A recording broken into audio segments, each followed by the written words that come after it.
Torahbox.com, pour la diffusion du judaïsme aux francophones, vous retransmet un enseignement de Madame Vanessa Benzaken. Bonne écoute et bon limoud. Il nous dit, au-delà des grandes aspirations théoriques, que nous aimerions que notre foyer soit un havre de paix, baigné de chaleur et de sourire et de lumière, tout le temps, en permanence. Amen, Alvaï, Bezrat Hashem. Mais jusqu'à qu'on arrive à cette chose-là, il y a quelques étapes. Il nous dit, je sais que je pourrais dire au public, voilà, les enfants, ils ont tellement besoin de ça, c'est vital, comprenez que tous les dérangements aujourd'hui, c'est le résultat de manque ici. Je pourrais dire ça, mais il faut une solution qui soit acceptable et abordable pour tout le monde. Il dit, donc nous, on a travaillé des années pour isoler des moments qui sont des moments clés et qui vont, d'une certaine manière, évacuer le maximum de problèmes. Et qui sont surtout à la portée de tous les publics. Parce que c'est très beau de proposer des choses de grande envergure, mais si finalement 10% de la population peut accéder à ça, c'est pour l'élite. Donc nous, on ne veut pas ça. On a cherché des années à isoler des moments qui sont des moments vitaux, des charnières vitales émotionnelles, qui, si on investit dans ces moments-là, on a évacué la majeure partie des dégâts. C'est un grand cadeau, je peux vous le dire. C'est une remise de peine, mais quelque chose de bien. Donc le Rav, il nous dit le minimum vital qu'il appelle pikuach nefesh shel ador, le pikuach nefesh. Il dit c'est faire un effort 30 minutes par jour. C'est assez correct, ça vous semble bien. Alors cela dit, ces 30 minutes par jour, elles sont séparées en 3 parties. 10 minutes à chaque fois. Ces 10 minutes, elles vont concerner 3 moments extrêmement importants au niveau émotionnel pour l'enfant. Le premier, c'est le coucher. Le deuxième, c'est le départ à l'école. Et le troisième, c'est le retour de l'école. Le Rav nous explique que ces 3 moments sont des charnières clés au niveau émotionnel. Il nous dit, je sais que vous allez me dire, vous êtes gentil, Rav Jacobson, vous nous avez choisi les 3 moments les pires de la terre. Vous nous dites, vous nous vendez votre produit 30 minutes. Oh, c'est bien, vous nous avez endormis comme ça en été. Et paf, maintenant on a reçu le coup, une fois qu'on s'était relâché. Les 3 moments les plus durs. Il dit ce n'est pas une intention cruelle qui était derrière ce choix. Et là, que justement c'est les 3 moments les pires. Vous savez pourquoi ? Parce que c'est les 3 moments où l'enfant a cruellement besoin que ça se passe bien. Et donc si ça se passe pas bien, dans les autres moments il survit. Je décris une réalité très dure, n'est-ce pas ? Mais dans ces moments-là, il ne peut pas. La Neshama, elle crie, il ne peut pas. Donc ça se passe mal. Si ça se passe mal. Mais chez nous, ça se passe très bien, n'est-ce pas ? Je confirme, oui. Et donc on va essayer de dépasser ces difficultés et comprendre que si Bezrat Hashem Yitbarach, on arrive à assainir, améliorer ces 3 moments, le Rav il nous dit, et il ne donne pas des garanties comme ça, Stam, il dit, vous avez évacué la grande majorité des dégâts. Même si par ailleurs vous n'êtes pas encore le malach mispar echad, l'ange de service, d'accord ? Même si par ailleurs il y a des erreurs, il y a des écueils et il y a des dérapages, oui. Si ces 3 moments-là, 10 minutes avant de dormir, 10 minutes avant de partir de la maison et 10 minutes après être arrivé à la maison, si ça se passe bien, vous avez construit une stature bonne, équilibrée de l'enfant. Et même pour nous, c'est un gain inimaginable, je peux vous dire. Alors on va... Non, parce que bon, on va dire qu'on fait tarif de groupe, alors... On fait ça ensemble. Disons que les enfants, on va les coucher plus ou moins ensemble. Les grands, ils vont se coucher tout seuls, mais on va bien évidemment aller les embrasser, etc. Je vais maintenant expliquer pour le coucher. Je me sens, mamash, une... Avodat Kodesh de venir dire cette chose-là, parce qu'il donne une telle importance à ces moments-là, le Rav Jacobson, que vous allez voir par la suite, qui nous explique que c'est la base avant toute autre chose. Il dit Lifnei Chinuch le Torah, Lifnei Chinuch le Yirat Shamayim, Lifnei Chinuch avant le Chinuch à toutes les valeurs, à tout. Tu veux faire un Talmid Chacham, fais d'abord un homme. Si tu veux faire un vrai Talmid Chacham, tu es obligé de faire d'abord un homme. Parce qu'il nous dit, un Eved Hashem, c'est pas un substitut d'homme. Un Eved Hashem ou un Talmid Chacham, il dit Adam plus. Voilà ce que c'est. Adam plus. Qu'est-ce que ça veut dire ? C'est quelqu'un qui est un Ben Adam, qui est un être construit, équilibré, épanoui, Ça, c'est étape numéro 1. Et après, tu lui mets le frac. Après, il a le keter, la couronne, qui s'appelle Talmid Chacham. Il dit aujourd'hui, il tourne beaucoup de fracs. Il n'y a pas de Ben Adam. Pardon, ce que j'ai dit. Terrible. Donc, c'est lui qui l'a dit. Sinon, je ne me permettrai pas. Surtout Bnei Brak. Bref. Non, tous ceux qui sont ici sont très bien. Donc tout ça pour vous dire qu'il dit c'est un phénomène classique aujourd'hui. Chez Medalgim, qu'on saute par-dessus l'étape numéro 1, on veut, qu'est-ce que ça fait? Regarde, vite fait. On veut vite fait, bien fait. Donc on saute par-dessus l'étape numéro 1 qui est de faire d'abord un être équilibré, bon sang de bonsoir. On veut faire tout de suite un Talmid Chacham. Il dit, mais c'est très très dur sur ces mots-là, sur ces choses-là. Il dit, procéder de cette façon-là et vouloir faire un Talmid Chacham avant de faire un homme, un Ben Adam équilibré et construit, il dit, c'est faire Kof im frak, c'est faire un singe avec un frak. Il dit, Talmid Chacham she'en bo da'at, nevela tova mimeno. Très très dur ce qu'il dit. Un Talmid Chacham qui n'a pas de da'at, une nevela, elle est mieux que lui. C'est très dur, c'est Chachamim qui disent comme ça. Qu'est-ce que ça veut dire cette chose-là? Pourquoi nevela, elle est mieux que lui? C'est une drôle d'expression ça. Pourquoi une nevela, c'est une bête qui est morte, qui n'a pas eu la shrita. Alors quelle est cette comparaison et pourquoi elle est mieux encore qu'un Talmid Chacham qui n'a pas de date? Il dit parce que dans cette bête, il y a tous les éléments. Elle est entière. Il y a les pattes, il y a la tête, il y a tout. Mais il manque Ruach Chaim. Il manque le souffle de vie dedans. De même, le Talmid Chacham, s'il n'y a pas de date, il n'y a pas le souffle de vie. Et d'autre part, il nous dit, la Nevela, elle ne trompe pas. On sait que c'est une Nevela. Je ne vais pas plus loin. Donc ici, il est en train de dire, c'est vital de commencer par ça. Il dit, oubliez tout le reste, parce qu'il y a tellement de choses, Baruch Hashem, combien de choses on doit penser. Il dit, oubliez tout le reste et commencez ici. Assainir ces 3 moments-là. Alors il dit, je les ai cités, pas stam, je les ai cités par degré d'importance. Le plus important de ces 3 moments, qui sont déjà le super condensé, oui, c'est le coucher. Il dit, le coucher, il a une charge affective qui est tellement énorme, que c'est sur ça qu'on doit commencer. Il dit, tevatru à la colle, oubliez tout et mettez-vous tous vos efforts là-bas. Alors, on va essayer d'étudier un peu ça ensemble. Il nous dit, l'enfant, il doit aller se coucher dans une atmosphère de chaleur, d'amour et en bonne relation avec ses parents. En hébreu, mitor kesher tov ima orim.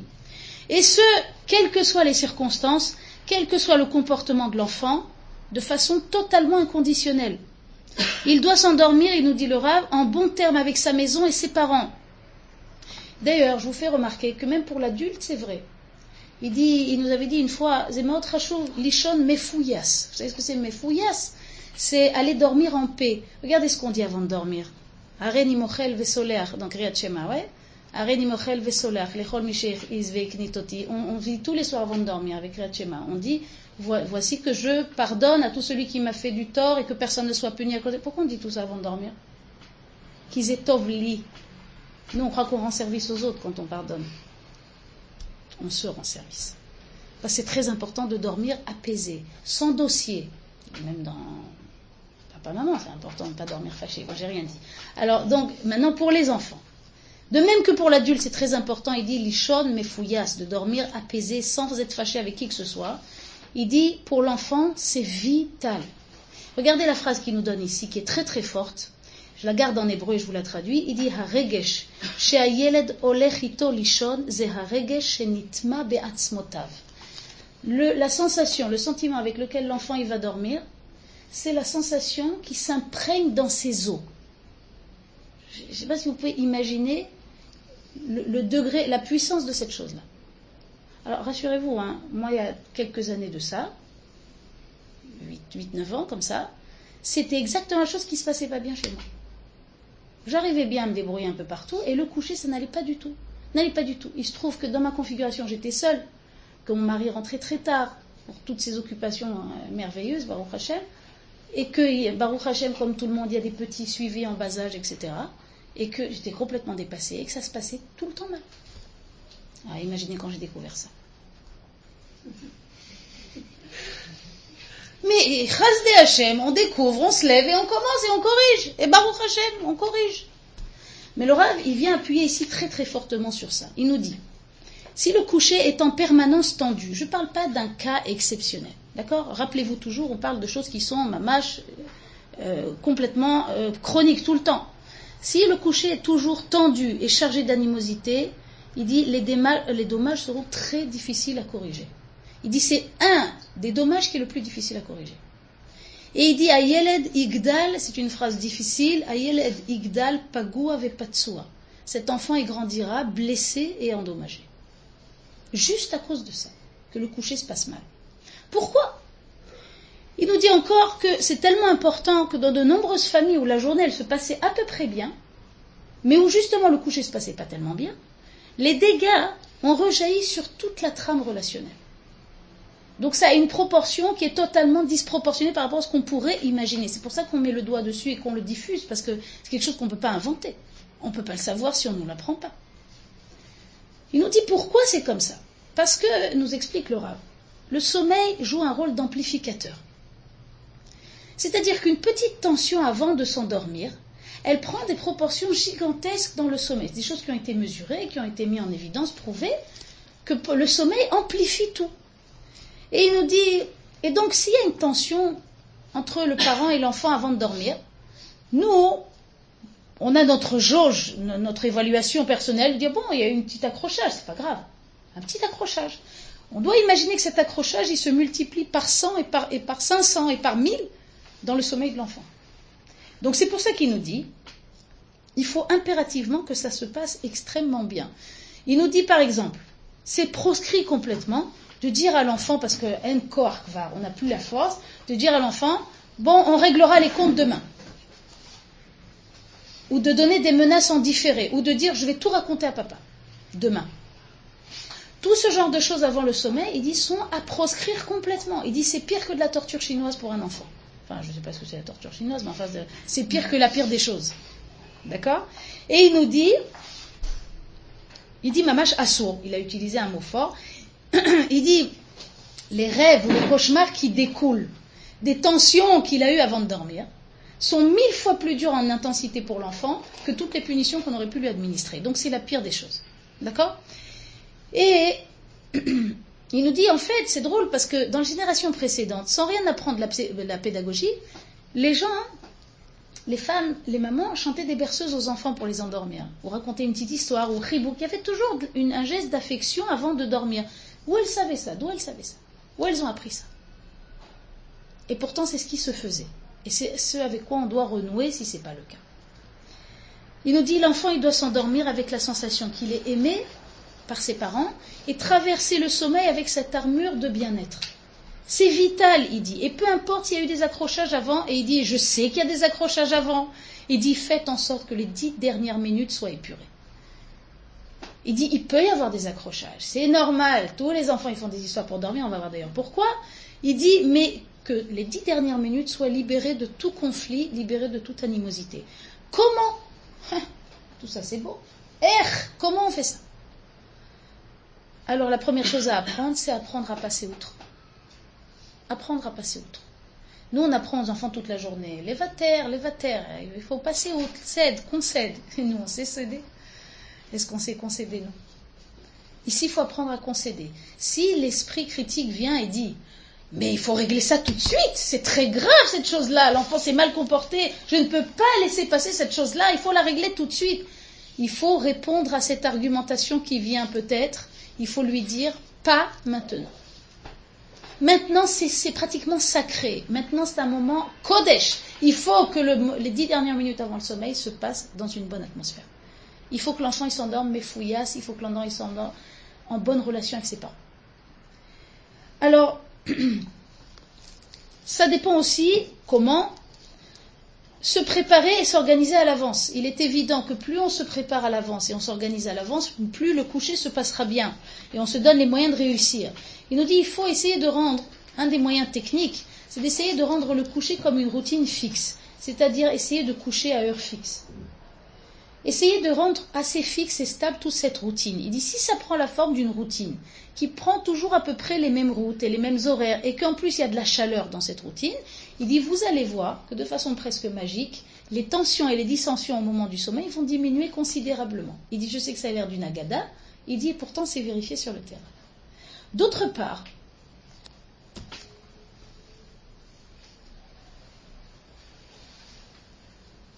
je peux continuer.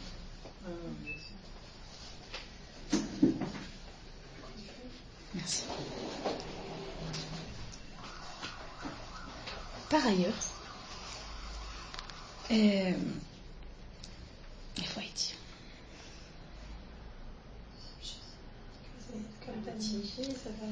Voilà, plus c'est fixe et moins il y aura des problèmes. Le Rav nous dit, pourquoi les enfants font des problèmes au moment du coucher? C'est vrai, c'est assez fréquent, oui. Nous, on croit que c'est parce qu'ils veulent nous embêter, ils veulent continuer de jouer, ils sont embêtants et puis ils nous énervent. Ouais. Non, le Rav il nous dit, c'est parce que les enfants ont inconsciemment peur du sommeil. Le sommeil, c'est une trame inconnue, c'est quelque chose d'inconnu, c'est un lâcher-prise complet, d'accord? Donc les enfants, en fait, inconsciemment, ont peur du sommeil sur ce lieu qui n'est pas connu, qui donne lieu parfois à des cauchemars, c'est très désagréable. Les enfants, ils le vivent et c'est très désagréable. D'ailleurs, à propos des cauchemars, le Rav nous dit ne pas penser que les cauchemars sont quelque chose de négatif. Il dit, en hébreu, chalom, le rêve, c'est la shon achlama. Achlama, c'est convalescence, c'est guérison. Donc il dit, de la même façon que le corps se débarrasse des déchets, de la même façon le nefesh se débarrasse des déchets à travers les rêves. D'accord? Donc les rêves, pour kim etam metachim, ils permettent de sortir toutes les tensions, et donc c'est quelque chose de positif en soi. Si l'enfant il fait un cauchemar, nous dit le Rav, et il parle dans son cauchemar et qu'il est agité, il dit, il faut surtout pas le réveiller, il faut se mettre à côté, caresser gentiment et l'apaiser avec une voix douce, jusqu'à que ça passe. Mais surtout pas, il dit, certains parents, ils paniquent quand ils voient l'enfant qui dit qui a l'air de vivre son rêve, et qui disent, mais c'est qu'un rêve. Il dit, il faut surtout pas faire ça. D'accord? Il ne faut surtout pas le réveiller, il faut doucement l'accompagner vers la fin du cauchemar et que ça devienne un beau rêve. Donc en fait, les enfants, ils font des problèmes à cause de ça. Ils repoussent au plus tard le moment du coucher parce qu'ils ont peur du sommeil. Et c'est un gros kafsrout qu'on va faire sur les enfants, puisque finalement, c'est pas pour nous embêter, c'est pas du tout pour faire bedafka, oui, mais pas du tout, c'est parce qu'il y a réellement une résistance naturelle. Donc, le remède, il nous dit, pour que ça se passe mieux, c'est fixité et chaleur. Fixité et chaleur donnent sécurisation à l'enfant. S'il est plus sécurisé, il ira plus facilement vers le sommeil. D'accord? Il nous dit, il faut on doit réaliser l'ampleur des enjeux pour dépasser ces difficultés-là. Il nous dit, c'est un investissement indispensable que l'enfant il s'endorme comme ça, avec une sensation d'amour et de bonne sensation avec ses parents. Quels sont les éléments qui dérangent la mise en œuvre? Il dit, certaines mamans disent qu'il aurait été impossible d'opérer un revirement à 180 degrés. C'est-à-dire que, après cette mise en altercation avec les enfants, elles ne se sentent pas d'aller, parce qu'il dit, allez vous laver la figure et revenez avec le sourire. Il dit comme ça.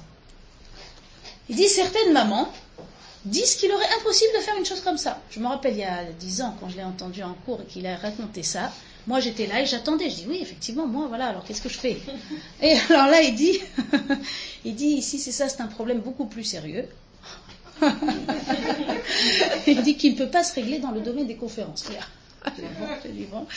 Alors, en fait, le problème sérieux, c'est pas un problème sérieux. C'est-à-dire qu'ici, c'est notre maturité qu'il faut travailler.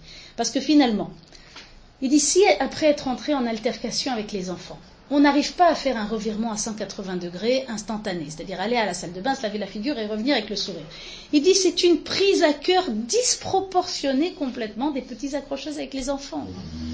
Il dit, ça traduit un niveau de maturité qui est assez faible. Puisque finalement, pour qu'on prend au sérieux, ce sont des enfants. Ils font pas ça exprès, ils font pas ça bedafka. Tout ça, ce sont des filtres déformateurs. Ce qui est en fait le résultat quelque part de certaines ratures sur le disque affectif, ce que j'appellerais que nous tous, on a quelques ratures pour Vécham, slicha pas vous, mais certains. Alors, ces petites ratures, elles sont comme des ratures sur nos lunettes, vous voyez? Et elles font qu'on voit, on est sûr et persuadé que c'est comme ça la réalité, mais en fait, ce sont des filtres déformateurs. L'enfant ne fait pas exprès, même si des fois vraiment on a l'impression. L'enfant ne nous cherche pas. J'entends souvent ce mot dans les cours, des dames qui réagissent, il nous cherche, il ne cherche pas. L'enfant, par exemple, quand il remet en question la règle, on l'a vu ensemble dans la discipline, quand il remet en question la règle ou qu'il revient 30 fois à la charge pour casser la règle, il vient pas pour casser la règle, il vient pour se sécuriser. Parce que lorsqu'il a vu que la règle, elle tient la route, il se dit, bon, Yachim, il est d'abord, il y a à qui parler ici, le capitaine du bateau connaît bien sa route, je me mets dans ses mains et je suis sécurisé. Donc c'est pas pour nous remettre en question. Tout ça, c'est des enfantillages. Tout ça, ce sont les résultats de manque de maturité à notre niveau, enfin au niveau des gens, qu'ils ont besoin de améliorer. D'accord ? Donc finalement, si c'est comme ça, qu'on prend très très à cœur et à tel point qu'on n'est pas capable d'aller se laver la figure et de revenir, c'est que il faut travailler sur la maturité. Il faut travailler sur Kafsrout un petit peu, de voir que les enfants, ils ne font pas exprès les choses, et que tout ça, c'est des déformations de l'immaturité personnelle à moi. D'accord ? Donc, savoir passer outre, c'est ça être gibor, c'est ça être adulte, c'est ça être mature, c'est ça être construit. Donc, c'est déjà le premier apprentissage. Parce que si je vous dis c'est très important le coucher, mais qu'on n'établit pas comment on fait ça, on n'a pas aidé grand-chose. L'écueil majeur, c'est qu'il y a souvent des altercations avant le coucher. Et il faut donc savoir les outrepasser. Pour outrepasser ces altercations et ces sensations désagréables, il faut apprendre à passer outre. Et lorsqu'on a réussi à passer outre, se remplir de satisfaction. Et si quelqu'un dit, ah, c'est ça ton niveau, tu te remplis de satisfaction quand tu as passé outre, mais c'est normal de passer outre, laissez le Yetzirah dans sa place et dites-lui, reviens une autre fois. Vous dites, Baruch Hashem, à mon niveau, c'est mon travail, je suis contente, j'ai dépassé l'obstacle. D'accord ? Donc ça c'était par rapport à outrepasser la difficulté. Le Rav nous dit que les gestes, une des solutions pour les gens qui ont une difficulté à exprimer l'affection commence dans le sommeil. Pour débloquer un petit peu cette faculté de démontrer de l'affection, on commence par les gestes de tendresse pendant le sommeil de l'enfant. Si quelqu'un il a du mal à enlacer, embrasser ses enfants, ça arrive, et beaucoup de personnes sont concernées par cette chose-là, qui commence quand l'enfant il dort.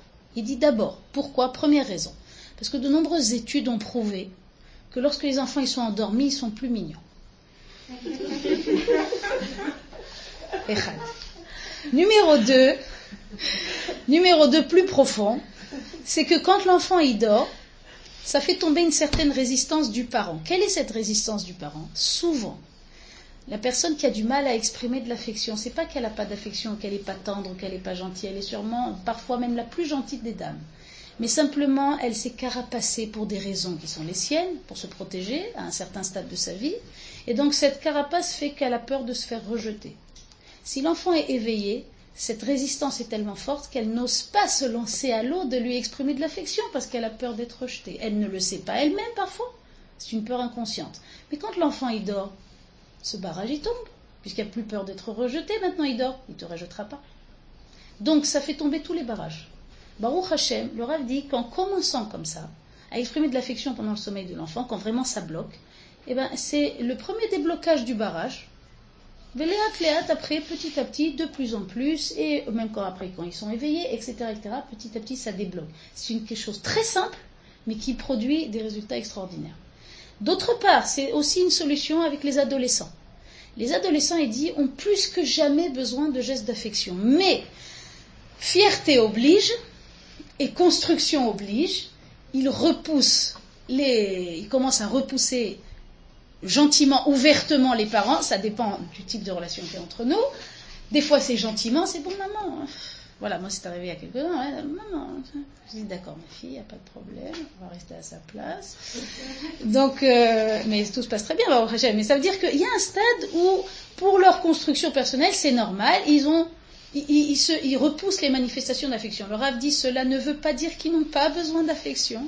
Et il dit et plus ils les repoussent, plus ça montre qu'ils en ont terriblement besoin. Comment outrepasser le barrage ? Dans le sommeil.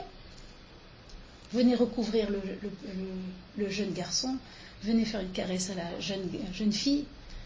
Il dit, vous ne pouvez pas imaginer les effets extraordinaires et bénéfiques que ça peut produire. Et il nous avait cité à titre d'exemple, lorsqu'il s'occupait d'une pnimia, d'un Mossad Sagour pour jeunes délinquants, il était directeur à un certain moment, et il y avait vraiment là-bas des durs de chez durs qui ont commis des choses très graves. Et il dit, quand je suis arrivée là-bas, ils étaient tous inapprochables. Ça veut dire que c'était comme des hérissons, vous voyez, avec des pics, tu ne peux pas les approcher. Et une fois, on faisait la ronde, il dit à 4 heures du matin, on faisait une ronde pour vérifier qu'ils ne s'échappent pas, parce que ce sont des jeunes quand même qui sont en détention mineure, vous voyez.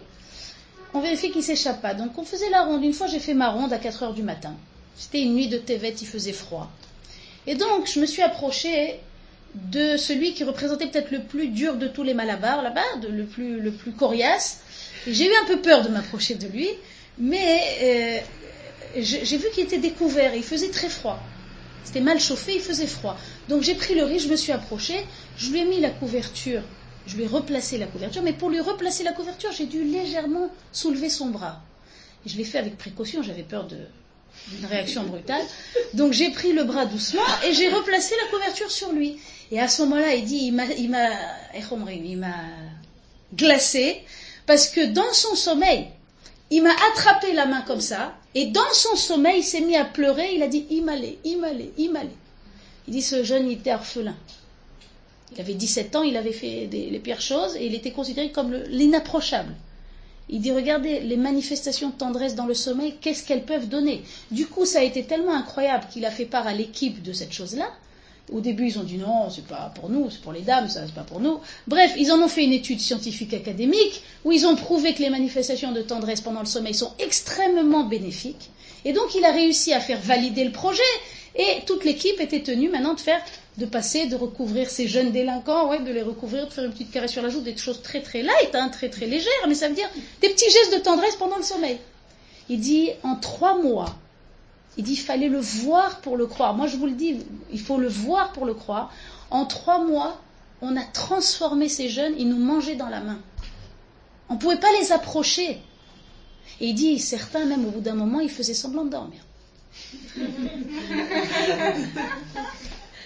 Il dit, Ki ben adam zakouk le ahava, même le pire du délinquant là-bas, il zakouk le ahava, il a besoin d'amour. Kal vachomer, a fortiori, chez nous. Donc il nous dit, les manifestations de tendresse pendant le sommeil sont extrêmement d'un poids extraordinaire. Venir recouvrir les enfants, faire une bracha quand ils dorment, c'est un poids extraordinaire. Et conclusion sur ça, sur le coucher, il dit assainir, pacifier le coucher, ça doit être le centre de tous nos efforts. Là je vous dis, là il a mis tout de côté, il a mis ça au centre. C'est pour ça que j'étais pressée de venir transmettre cette chose-là. Il dit Chova Kedosha, c'est quelque chose d'incroyable. Obligation sainte. Vous n'entendez pas ça souvent, une chose pareille, c'est incroyable cette chose-là. Il dit c'est la pierre angulaire de l'équilibre nafshi. Que le coucher se passe bien. Avant toute autre chose, il dit c'est un préambule incontournable. Avant de parler de Chinour, comme je vous disais tout à l'heure, de Chinour les Torah. Comme ça, il dit le Rav. Les Arachim, les Hirat Shamayim, on assainit d'abord le coucher, justement pour construire un Eved Hashem. Il dit, Im en etze, s'il n'y a pas ça, il manque quelque chose d'énorme. Donc il nous dit, Shum davar, je vous cite maintenant les phrases du Rav pour avoir vraiment le tochen original. Shum davar lo chashuv kemose, rien n'est plus important que ça. Ze hanose achi kriti, c'est le sujet le plus critique. Tevatru ala kol aval al tevatru al se, laissez tout, mais sur ça ne concédez pas. Chayavim laasot kol ma'amatz leagia achi ma'er leze. On doit faire le maximum d'efforts pour arriver le plus vite possible à cette chose-là. Pour partir avec ça. Et après, on les étudiera plus en détail. Que pour le coucher, on l'a vu en détail, c'est l'essentiel. Que les 2 autres moments, c'est tout simple, c'est le moment du départ à l'école. On peut le voir beaucoup plus en détail, beaucoup d'informations que donne le Rav, mais je ne vais pas le faire maintenant. Le départ à l'école, donc il faut essayer qu'il se passe bien, c'est extrêmement vital pour sa résistance de toute la journée. Pour se confronter à la difficulté de toute la journée, à la jungle ambiante qui est dehors. C'est son vaccin. Qui partent bien à l'école, les 10 dernières minutes. Il dit, je sais qu'il y a des petites bagarres le matin, je sais qu'il faut les lever, qu'ils grincent des dents, céder. Il dit, mais juste que les 10 dernières minutes se passent bien. Et le retour à l'école, là je vous le fais vraiment comme ça, pour repartir avec ça dans la main, le retour à l'école, c'est s'efforcer un maximum que l'accueil soit un bon accueil, Le sourire, on embrasse, etc. De la manifestation de chaleur et d'affection. Si on n'est pas à la maison quand les enfants reviennent, le Rabbi dit c'est embêtant. Mais si c'est le montage de famille, c'est le montage aujourd'hui dans la maison, alors il dit les fachot. Le minimum, c'est de laisser tous les jours un petit mot à l'enfant avec un petit quelque chose. Un petit mot pour que l'enfant y voit, on a pensé à moi, même si je ne suis pas... Je ne suis pas présente à la maison, mais il y a une présence, on va dire, indirecte de moi. C'est le minimum requis. Voilà, on termine sur ça. Be'ezrat Hashem, je vous souhaite Hatzlacha Rabba dans l'application et que ça soit d'une grande toilette pour tous, pour les enfants, pour nous-mêmes. Be'ezrat Hashem. Voilà, Be'hatzlacha Rabba. Le cours est terminé, nous espérons que le cours a été apprécié. N'hésitez pas à nous faire part de vos remarques. Retrouvez également sur le site TorahBox www.torah-box.com d'autres enseignements de judaïsme par des rabbinim différents sur d'autres sujets variés et sous toutes les formes, audio, vidéo ou sous forme d'articles. À bientôt.